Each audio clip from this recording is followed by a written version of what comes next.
The NRC concluded it's apparent that fluorides have the ability to interfere with the functions of the brain. So Carson was right to be concerned.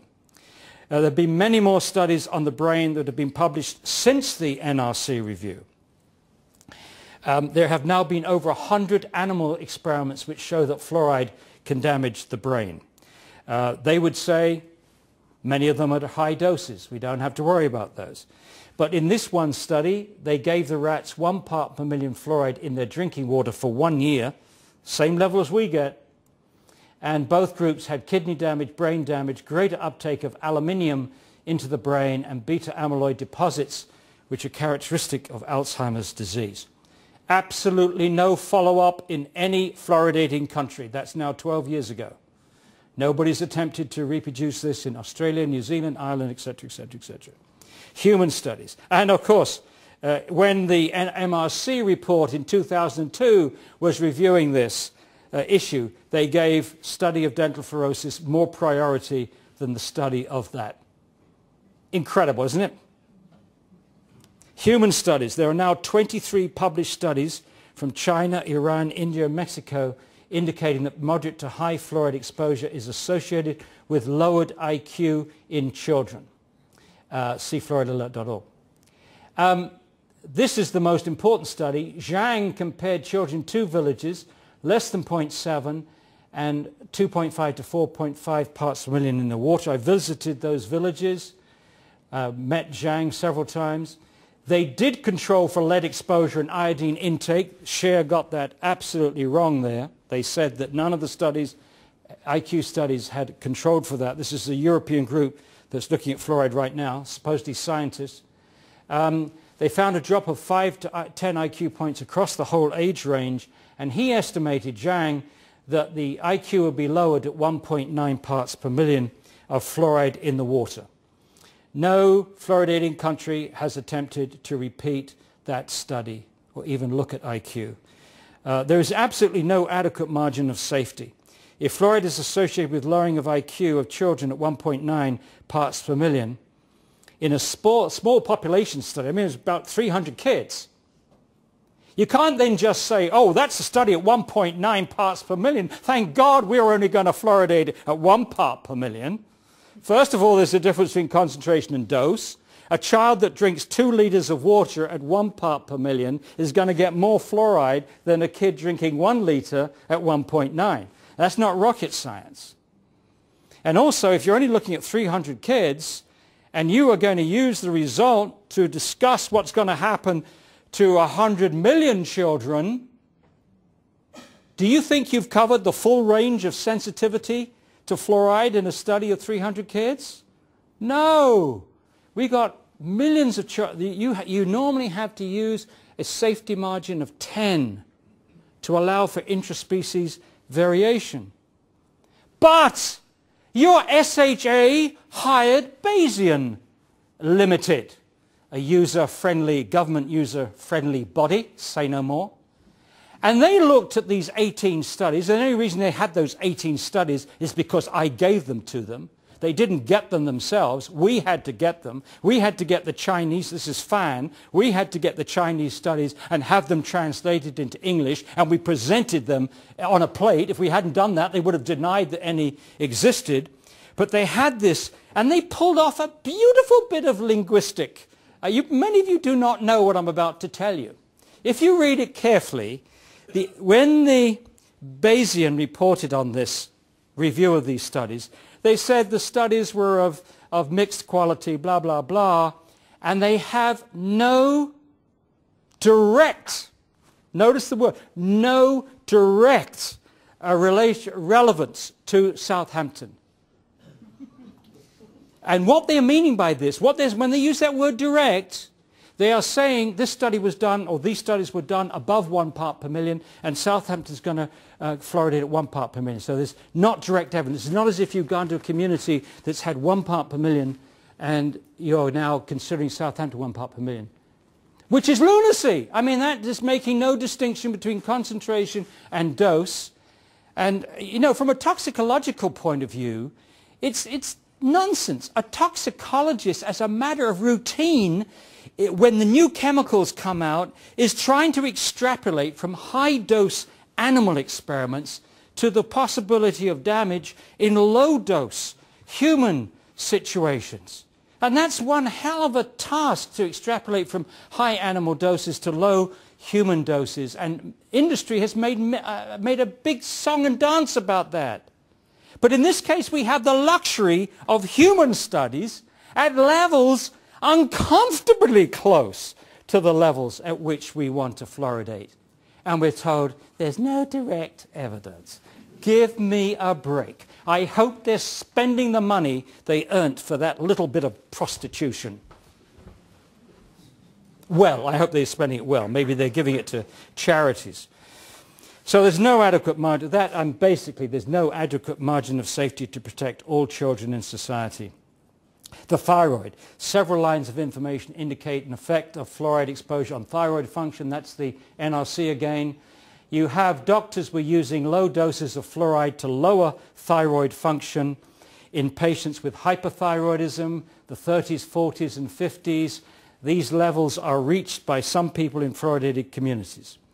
In Ukraine, Brzezinski and others found that water containing 2.3 parts per million of natural fluoride in the water was a risk factor for more rapid development of thyroid pathology. Again, no safety margin here. Subclinical hypothyroidism is associated with increased cholesterol, increased depression, cognitive dysfunction, decreased IQ in their offspring. So when we talk about something that may contribute to subclinical, even subclinical, let alone clinical hypothyroidism, we should be very, very exercised. But again, the MRC put a higher priority in looking at dental fluorosis than looking at thyroid function. If fluoride lowers our thyroid function, it could explain the delayed eruption of primary teeth, the malocclusion of teeth, lowered IQ in children, increase in hypothyroidism among US population, which is growing exponentially in the United States. The pineal gland. The pineal gland is located between the two hemispheres of the brain. It's not protected by the blood-brain barrier. It has a very high perfusion rate of blood. And that's it. And Jennifer Luke investigated this. By the way, the pineal gland converts a normal amino acid into melatonin, which is an incredibly important hormone which regulates cycles, timed events like the onset of puberty, aging, sleep deprivation, and so on. So anything that interferes with melatonin production is very, very serious indeed. But what Jennifer Luke found, first of all, is that when she looked at the cadavers, 22 cadavers from London, she found that the average level of fluoride in the crystals, the calcium hydroxy crystals, was 9,000 parts per million, which is a level at which somebody with skeletal fluorosis would reach. And the highest level was 21,000 parts per million. So this little gland concentrates fluoride like nobody's business. The other side would say, well, don't worry about that because it's encapsulated in these crystals, and that therefore the fluoride doesn't have access to all the sensitive parts of the body. But whenever you've got bodies like that, it's what's happening between the surface of the crystal and the soluble part of the cell. That's where you can get into trouble. The same thing applies to the bone. And also in her PhD thesis, which we have made available to a number of agencies in the United States, and I know it was made available to the Medical Research Council, in animals, fluoride lowered the production of melatonin and, as expected, shortened the occurrence of puberty in those animals. And funnily enough, the first study, one of the trials of fluoridation in Newburgh, Kingston, found that on average that the young girls in the fluoridated community were menstruating on average 5 months earlier than the non-fluoridated community, but they didn't think that that was significant and they didn't follow up on the issue. Well, now I'd like to break into this flow of words to tell you that sitting in the audience is none other than Jennifer Luke, and who did this very, very important study. And in 2009, the Fluorid Action Network gave in recognition of her integrity, because what some of you may not know is that Jennifer is in fact a dentist and her husband is also a dentist, and so when she came out with this work, she knew that she would enrage her colleagues, and it took a lot of courage and a lot of integrity to do that. And thank goodness, some of the most important players in this issue today are dentists who have had the integrity to come out and oppose something that previously they promoted. John Cahoon in New Zealand was the real king here. And then more recently we have Hardy Lineback from Toronto, from Canada, who's actually on the National Research Council report. But Jennifer, would you like to come up here so we can give you this award and you can get tumultuous applause?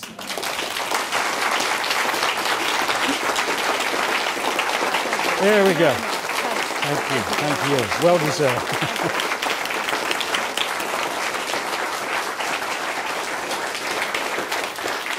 And that's a good point, I think, to get some more questions, and this time on health. If you can concentrate these on questions on health. Somebody hasn't asked. Did you ask? You've asked the question. You haven't. Yes. Yeah.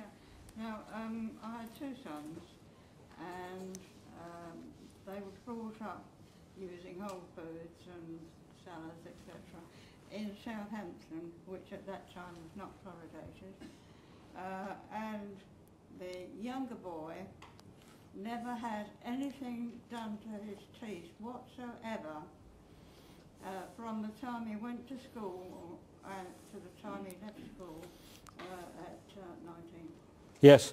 Well, unfortunately... Needed anything done whatsoever. Yeah, I know. We have lots of... I don't mean to cut you off because time is short. We have lots of stories like this. People just 2 steps away from you have exactly the same experience. Their kids have never had fluoridated toothpaste, never had fluoridated water, and they never had a cavity. So we can get anecdotal stories like this in abundance. Unfortunately, in science, they mean nothing. They may give you clues as to what you should be looking for in real studies.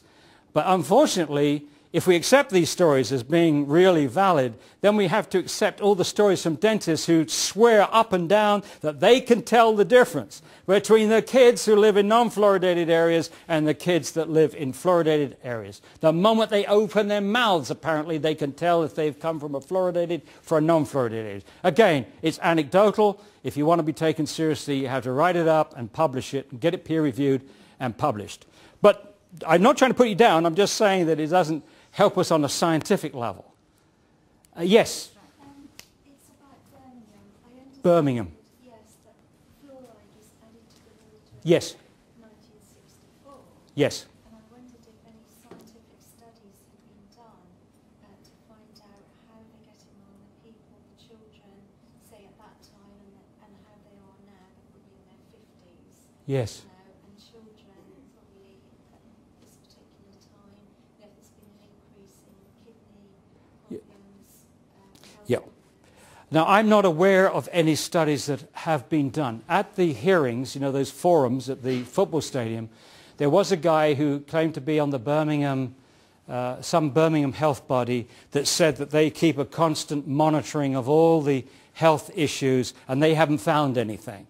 And my response to him then was, well, why don't you publish this? We need the science here. It's not good enough.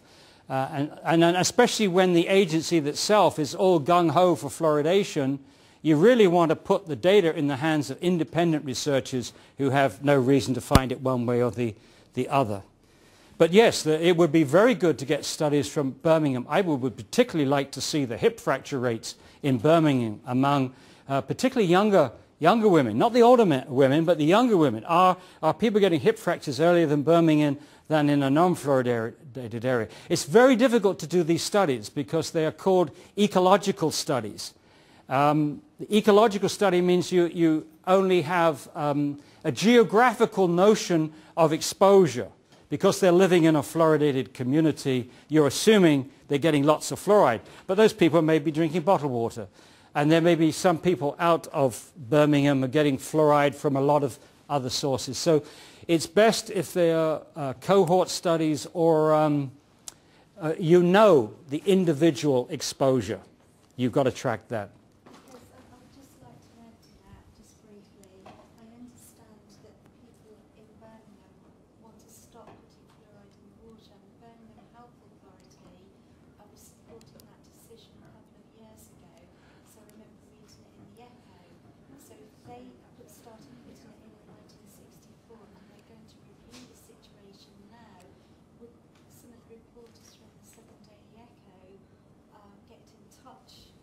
That would be